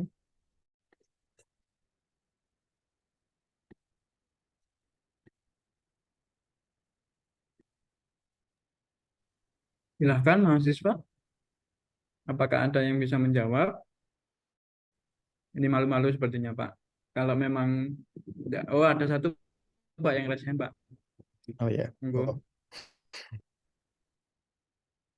Eh, eh, izin menjawab, mungkin kalau salah mungkin bisa dibenarkan sekali lagi. Ini kan juga pertama kalinya bisa belajar sih, aja. Kalau yang saya tangkap dari perbedaan antara klasifikasi dan clustering tadi itu dari klasifikasi bisa bilang kayak ada tujuan yang jelas gitu kita mau data ini mau diapain. Sementara kalau clustering itu kita ini masih belum ada tujuan ini masih cari apa seperti yang Bapak Firdani bilang tadi nyari patternnya dulu eh, dihasilkan gitu itu sih yang saya dapatkan sih mungkin kalau salah bisa dibenarkan dan terima kasih. oke. Makasih Mas Rizal ya tadi. Iya Pak, mohon maaf tidak berkenangan. Oke, iya makasih untuk menjawab. Iya, ya sudah benar sebenarnya bahwa kalau klasifikasi itu tadi dijelaskan eh, kita sudah tahu outputnya apa. Kalau di clustering kita belum tahu outputnya apa. Ya, lebih sederhananya seperti itu sih. Tapi sudah ya sudah cukup benar. Oke,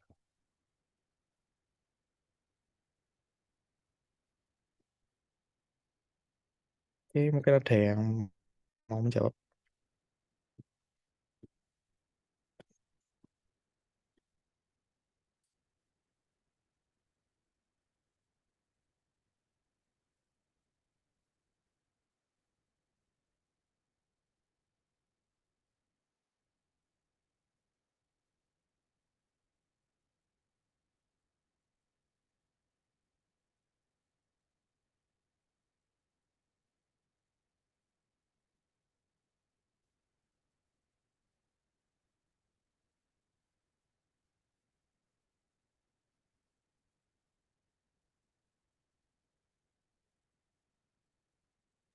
Silahkan teman-teman.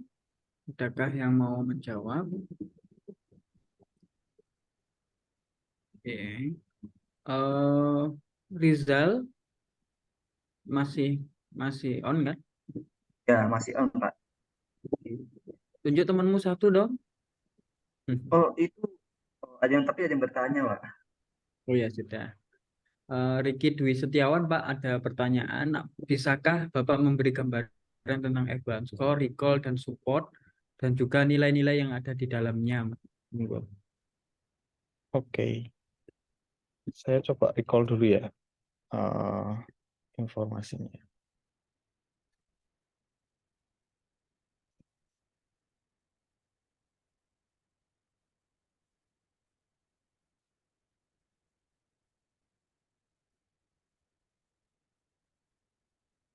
Bisa kelihatan di sini image baru. Iya. Ya, precision, recall, sama tadi apa tadi? F1 score.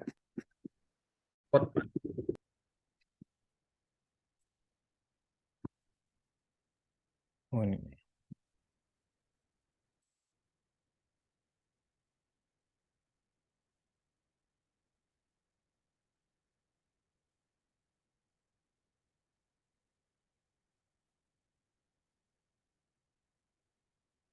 Oke,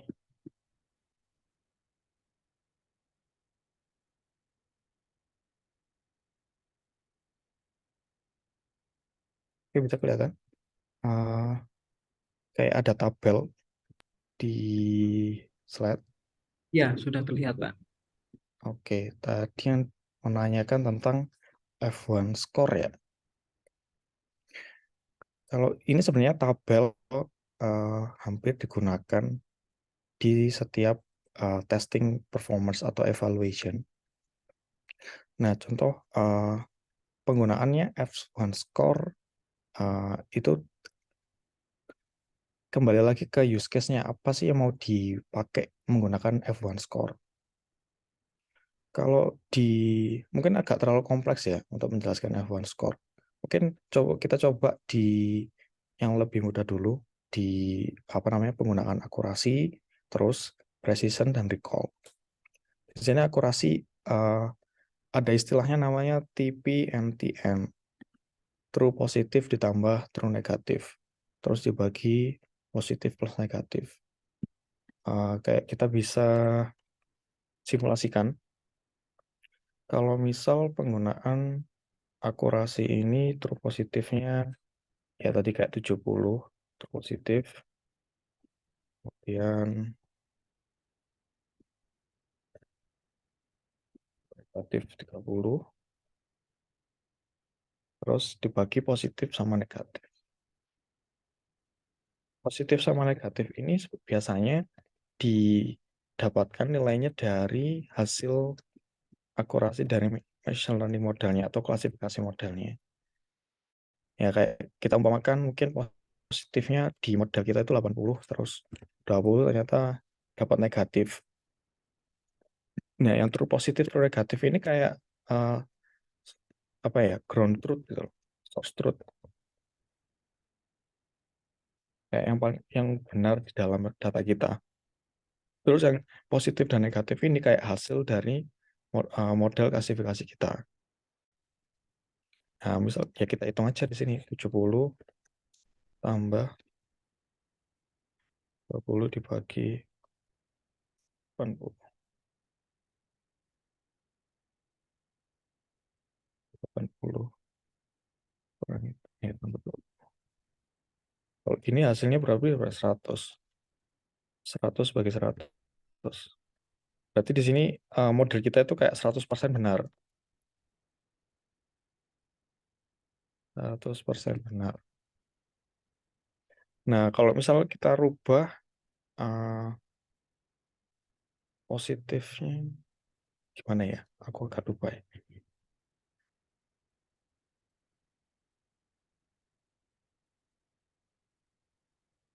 Terus saya coba cari contoh dulu ya ini. Ada beberapa kayaknya use case-nya itu angkanya tidak sama, imbalance.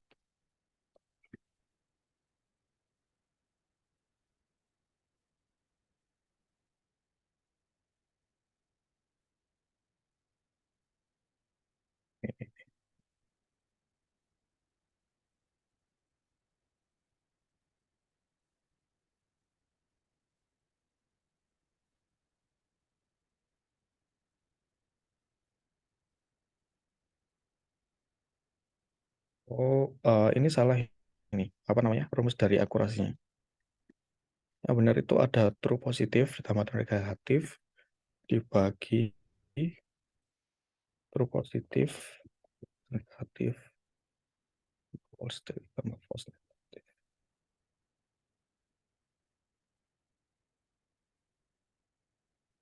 True positif.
Oke,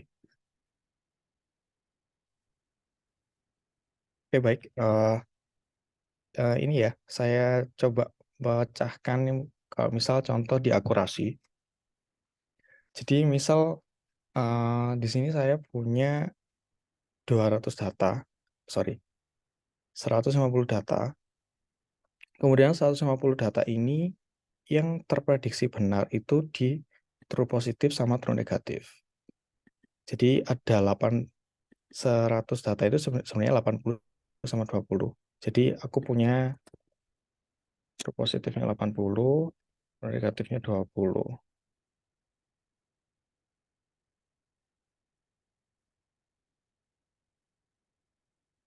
Nah, maka dari itu untuk rumusnya itu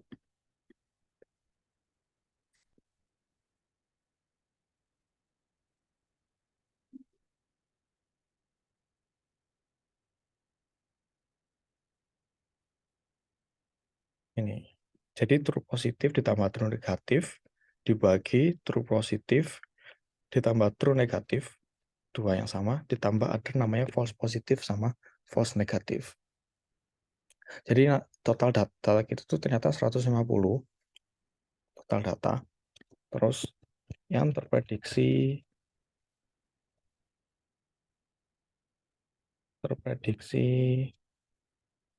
di angka true negatif sama true positifnya berikut 80 dan 20.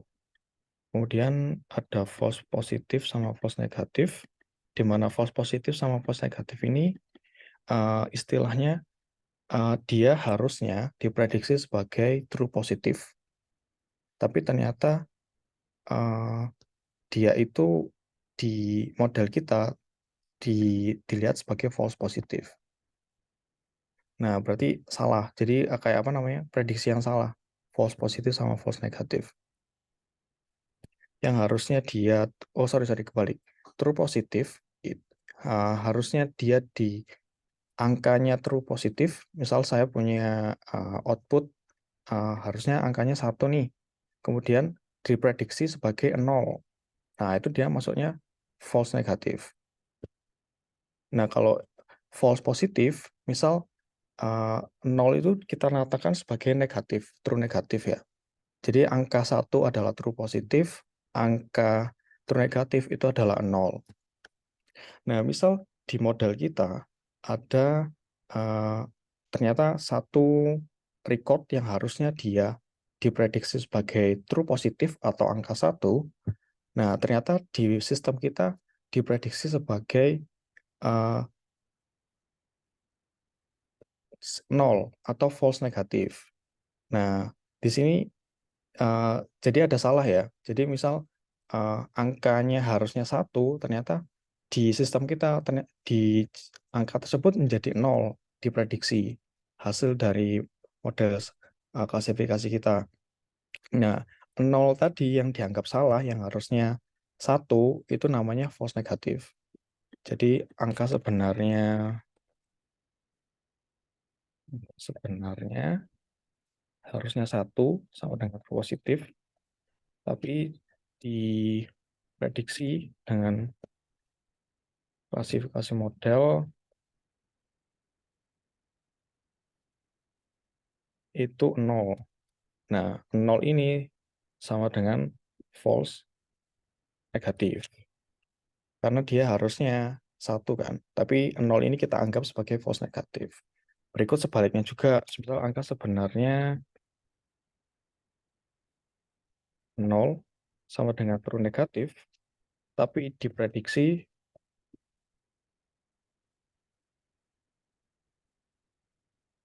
ternyata 1. Nah, di sini berarti false positif. Jadi kayak kebalikan ya. Yang harusnya angkanya, pokoknya true-true ini intinya data yang sebenarnya. Yang harusnya dikategorikan benar. Kemudian ternyata dalam metode klasifikasinya dikategorikan yang berbeda. Nah, itu bisa dimasukkan ke false. False positif atau false negatif. Kemudian contoh untuk tadi apa ya? Akurasi ya.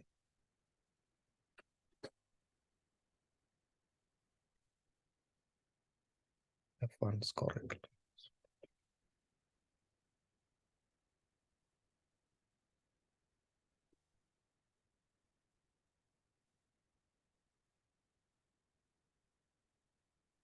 Untuk akurasi ya. Oh, pertanyaannya F1 score ya? F1 score dan recall ya?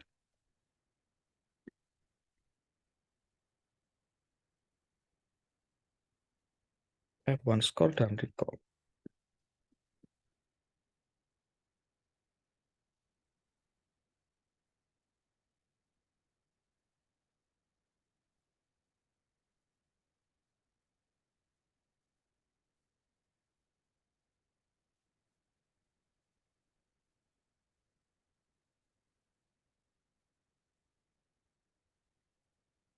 F1 score ini eh, mudahnya dia itu perlu perhitungan precision dan recall dulu. Karena dia itu kayak kombinasi dari dua perhitungan ini. Jadi kayak 2 kali precision dan recall.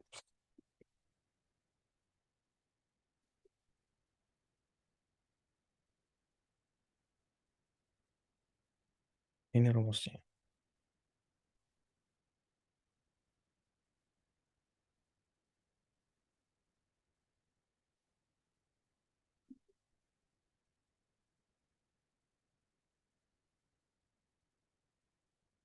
Jadi perhitungan awalnya harus menggunakan precision dan recall dulu.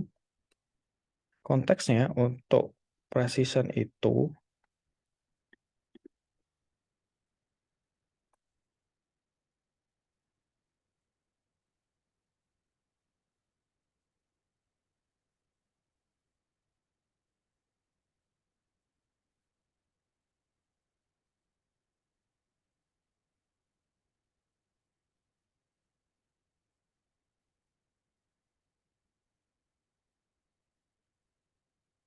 yaitu bisa dikatakan sebagai nama lainnya ya, positive predictive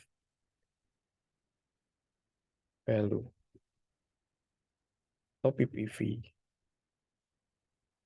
Nah, positive predictive value ini jadi kita mau memprediksi seberapa banyak positif positif ya itu diprediksi dalam model kita, model klasifikasi. Nah, jadi perhitungannya kan true positif dibagi true positif ditambah false positif. Misal saya punya 70 true positif, terus dibagi 70 true positif juga, terus ternyata ada false positif di data saya 30, maka 70 dibagi 100, hasil dari precisionnya adalah 70%. Kalau tadi apa recall? Kalau recall, jadi intinya kita umpamakan satu tadi true positif sama terus satu lah yang 0 itu adalah true negatif.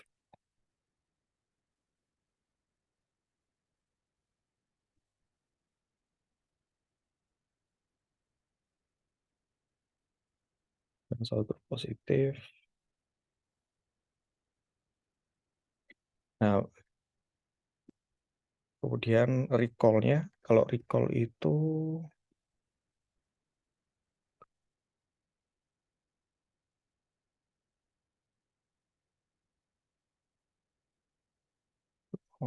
kalau recall itu TPR, true positive rate.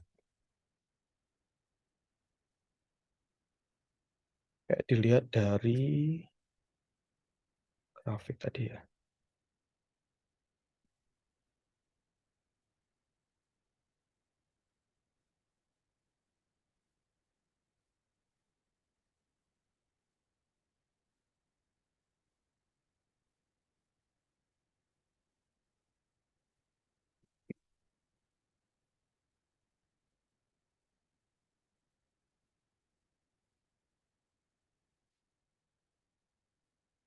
So, positifnya cukup.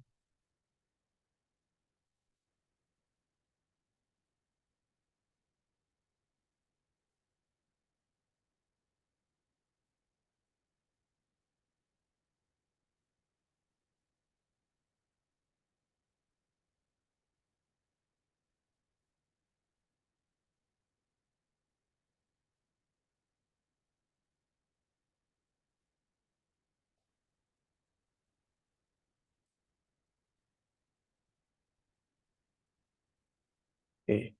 Jadi kalau true positif ini,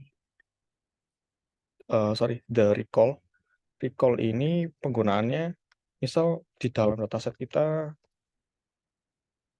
punya data setnya yang harusnya 100 itu positif. Ternyata di model uh, kita punya prediksi true positifnya itu 70, kemudian false negatifnya harusnya 30. Karena harusnya kan dia memprediksi 100 semua itu positif. Tapi ternyata 30 itu terprediksi sebagai negatif gitu. Atau 0 ya. Harusnya 100 itu values-nya adalah 1, terus negatif kan 0. Nah, misal kalau kita punya data kita ternyata model kita itu 70 adalah true positif, udah benar nih, 70 benar. Terus 30 ini ternyata diprediksi sebagai 0, berarti dia masuk false negatif. Jadi di sini hitungannya posisi dan recall-nya kan 70 dan 70 ya. Ya tinggal dirumusin aja tadi 2 kali.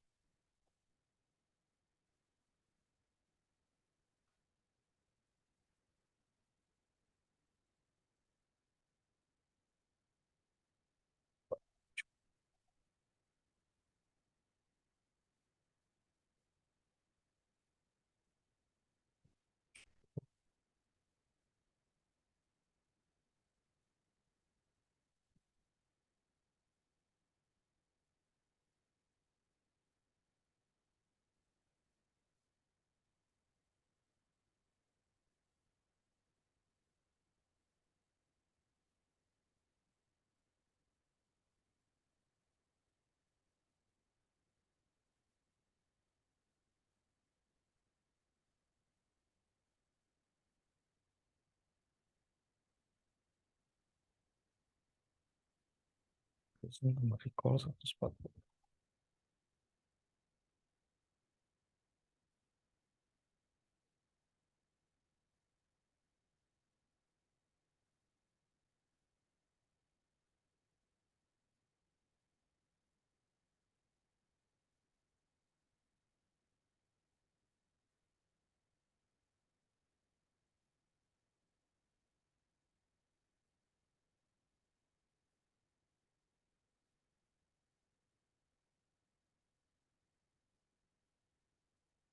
Itu 900 dibagi 140, 35, terus kali 2.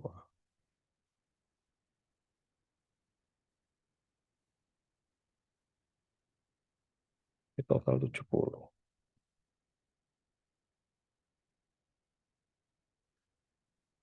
Berarti ini nilai F1 skornya 70.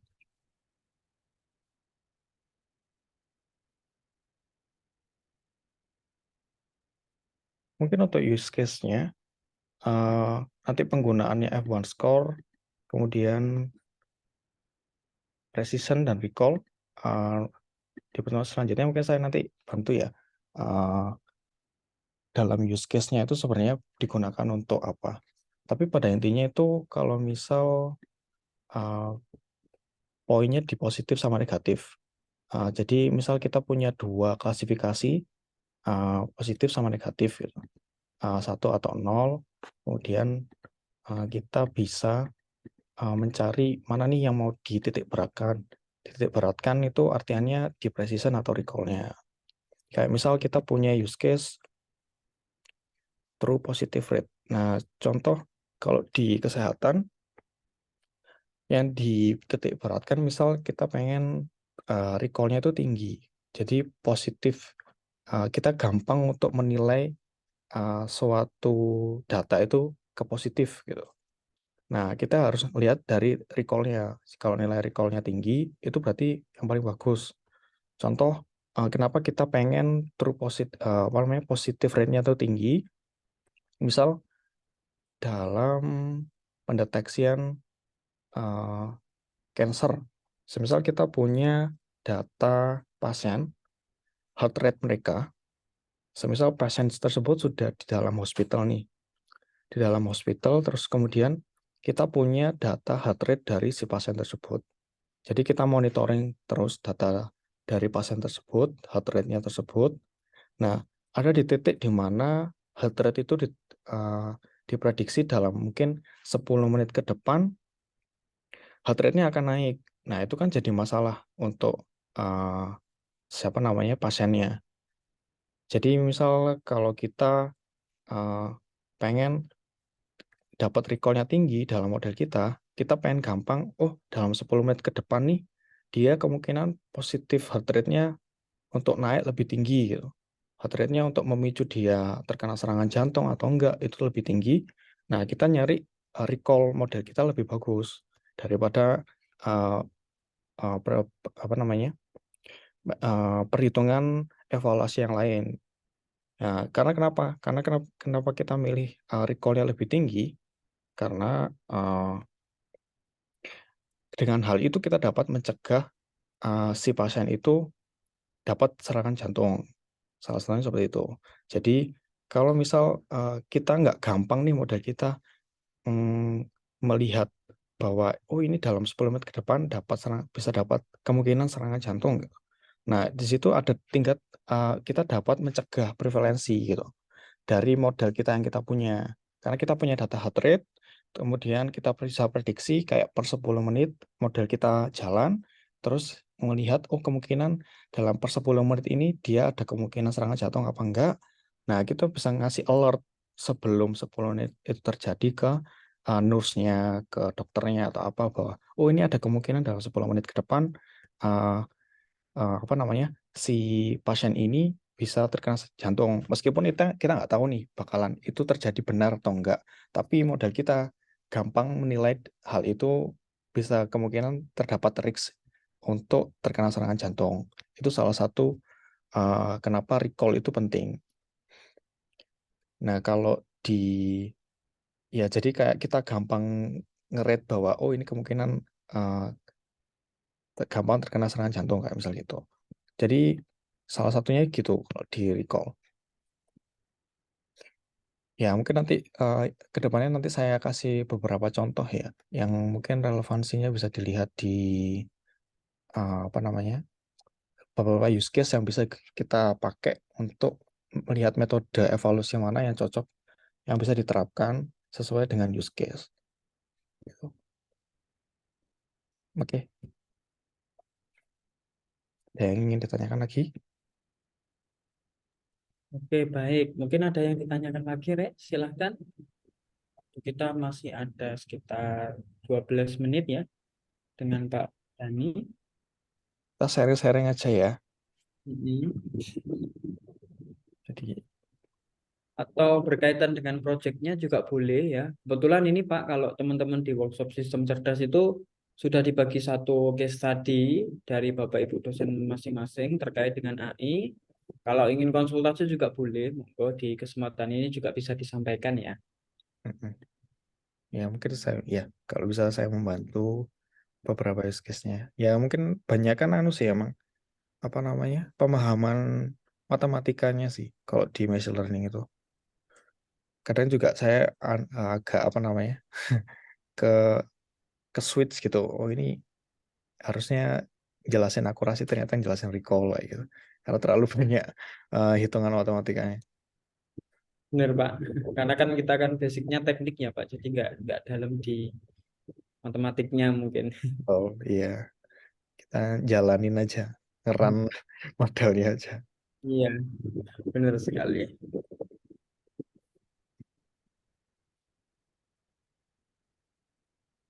Oke, sepertinya eh, belum ada yang ditanyakan ya, Rek ya.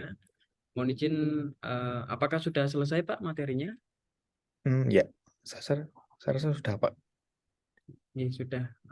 Untuk 10 menit terakhir mungkin kita gunakan untuk presensi ya teman-teman. Jadi saya sudah nge-share password untuk presensi di e-learning. Saya ulangi kembali nanti presensi yang di e-learning untuk rekap dosen dan laporan untuk praktisi mengajar.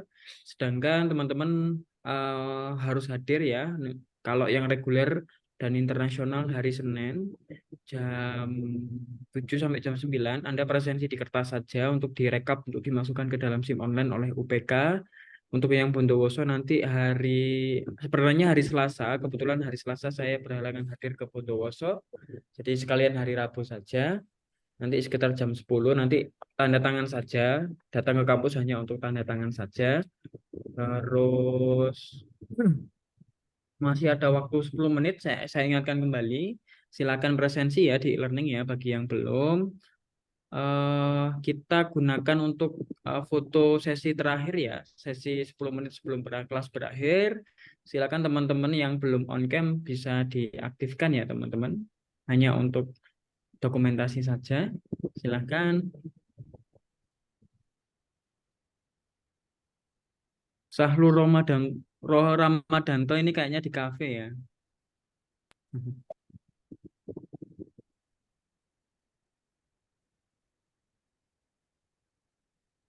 Oke, silahkan. Ega Syahrul itu kayaknya statik gitu sudah. Oke, silakan diaktifkan kameranya. Oh ya, yang bagi teman-teman yang ikut MBKM juga boleh ikut ya, ikut kuliah praktisi mengajar, walaupun Anda tidak punya kewajiban untuk yang terutama yang 20 SKS ya, tidak tidak wajib punya kewajiban untuk kuliah, tapi boleh mumpung ada Bapak Firdani yang sharing-sharing banyak pengalaman beliau terkait AI ya. Oke, sepertinya di halaman 1 sudah penuh, halaman 2 sudah penuh, halaman 3 ini masih separuh ya, halaman 4 masih kosong ya. Oke, silahkan diaktifkan kembali. Oke, saya izin untuk eh, yang halaman pertama ya teman-teman, 1, 2, 3 ya. Halaman pertama di tempat saya, halaman kedua di tempat saya, 1, 2, 3, halaman ketiga, halaman keempat kosong ya. 1, 2, 3. Oke, alhamdulillah. Mungkin closing Pak Firdani, silahkan. Oh ya, makasih Pak Angga. Ya ini kesempatan saya sebenarnya untuk ngajar juga. Jadi ya saya juga pengen semoga teman-teman dapat ilmunya, hikmahnya, apa yang bisa dapat dari saya sampaikan tadi. Kalau misalnya ada pertanyaan atau apa yang ingin di follow up, monggo ketemu saya di LinkedIn saya atau ya di pertemuan selanjutnya juga bisa. Kalau ada feedback apa aja bisa disampaikan juga. Jadi feel free untuk apa namanya yang ngasih komen atau pertanyaan atau ingin ngasih informasi baru. Jadi kita saling terbuka untuk kolaborasi. Intinya nggak perlu salah tanya nggak masalah. Yang penting kita apa namanya dapat ilmu lah di pertemuan-pertemuan ini. Ya, ya oke. Makasih Pak Angga. Oke, sami-sami Pak Firdani. Ya, terima kasih sudah sharing di tempat kami, Pak. Mudah-mudahan nanti bisa berlanjut di minggu depan. Juga teman-teman juga harapannya lebih aktif dan semangat, mumpung ada Pak Firdani open sekali beliau terhadap ide-ide kalian dan berdiskusi dengan kalian. Eh, Mungkin kurang 5 menit, mungkin nggak apa-apa ya, kita tutup. Terima kasih Pak Firdani Rianda atas materi yang sudah disampaikan pada siang hari ini ya, terkait dengan klasifikasi dan clustering. Itu masih overview ya Pak ya, jadi mungkin minggu depan akan dijelaskan lebih detail dan sesuai studi kasus oleh beliau, dan tentunya mungkin lebih serius ya, lebih menyenangkan. Terima kasih juga teman-teman di sela-sela kegiatannya, di sela-sela istirahatnya di rumah, di weekend sudah kuliah. Saya ingat kembali, hari Senin dan hari Rabu, Anda hanya datang ke kampus untuk presensi yang di kertas saja ya teman-teman. Itu saja, terima kasih. Jangan lupa isi di e-learning, masih ada waktu sekitar 5 menit agar tidak terlambat. Silahkan diisi. Kurang lebihnya mohon maaf. Sekali lagi terima kasih Pak Firdani. Sampai ketemu minggu depan di jam yang sama melalui Zoom meeting. Alhamdulillahirrahmanirrahim. Wassalamualaikum warahmatullahi wabarakatuh. Waalaikumsalam warahmatullahi wabarakatuh. Warahmatullahi wabarakatuh.